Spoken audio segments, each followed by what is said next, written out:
dizayn prosesi əslində tək gözəlləşdirmək deyil. Dizayn prosesi həmçinin elə bir vurğular vurmaqdır ki, o insanın xarakterində transformasiya keçə bilsin. Yəni, məsələn, sizin seçdiyiniz bir rəng ola bilər, bayaq sualın cavabı. Bəlkə də onun tutaq ki, bizim dizaynla əlaqəsi yoxdur. Və yaxud da ki, o evin hündürlüyü, o pəncərə sayı ona imkan vermir. Amma orada bir güşə yaratmağımızın da qarşısını almır. Sizə aid bir güşə yaradıla bilər. Siz orada özünüzü komfortda və həm siz istədiyiniz balaca olur. Bir dünyada. Bəli.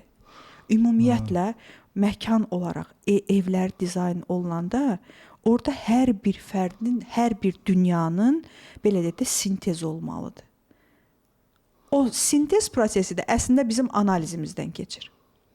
Biz analiz edirik, sintezi veririk artıq işimizi, iş prosesində göstəririk.